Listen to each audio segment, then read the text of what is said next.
Welcome to the Battle Drill Devotional Podcast with Captain Rob Westwood-Payne.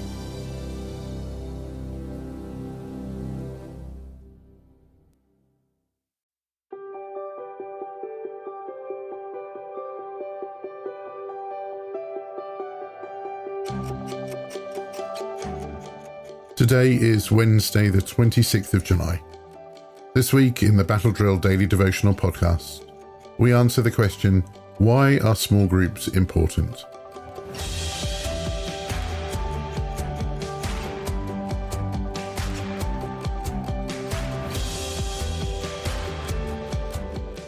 We turn back to our reading for this week, Isaiah chapter 55 and verses 10 to 13. Today we're reading from the Message translation. Just as rain and snow descend from the skies and don't go back until they've watered the earth, doing their work of making things grow and blossom, producing seed for farmers and food for the hungry, so will the words that come out of my mouth not come back empty-handed. They'll do the work I sent them to do. They'll complete the assignment I gave them. So you'll go out in joy. You'll be led into a whole and complete life. The mountains and hills will lead the parade, bursting with song. All the trees of the forest will join the procession, exuberant with applause. No more thistles, but giant sequoias. No more thorn bushes, but stately pines. Monuments to me, to God, living and lasting evidence of God. Amen.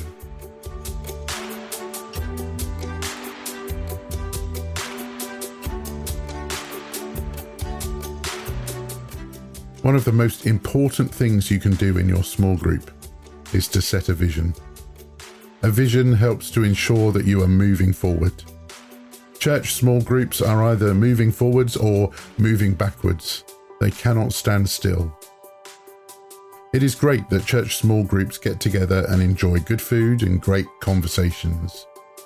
But they must be about much more than that. A vision can bring clarity to the purpose of meeting together every week. In Isaiah chapter 55, verses 12 and 13, God sets out a clear vision for his people in exile. You will live in joy and peace, he says. The mountains and hills will burst into song, and the trees of the field will clap their hands. Where once there were thorns, cypress trees will grow. Where nettles grew, myrtles will sprout up. These events will bring great honor to the Lord's name. They will be an everlasting sign of his power and love. This vision moved God's people forward. They knew God's purpose for them.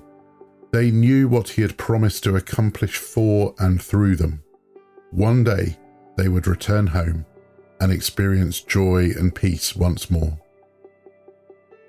Where church small groups have a vision, it can have a unifying and inspiring effect.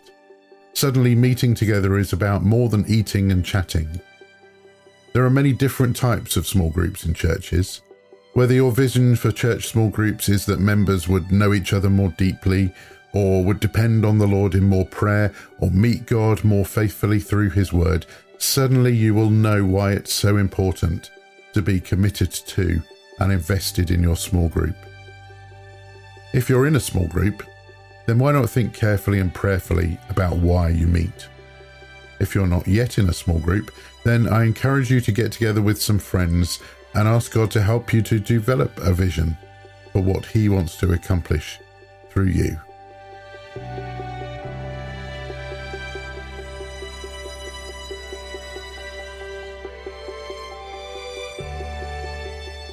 As you think through today's challenge, you might want to use this question to help you. Why might clarifying a small group's vision help them to experience more of God's grace?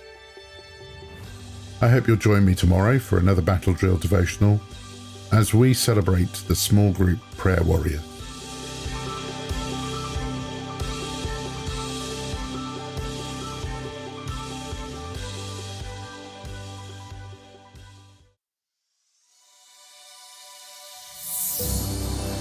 If you would like to subscribe to Captain Rob's Battle Drill devotional, wherever you choose to listen to podcasts, or if you'd like to receive them direct to your inbox, head to www.equippinghispeople.com/devotional and follow the instructions.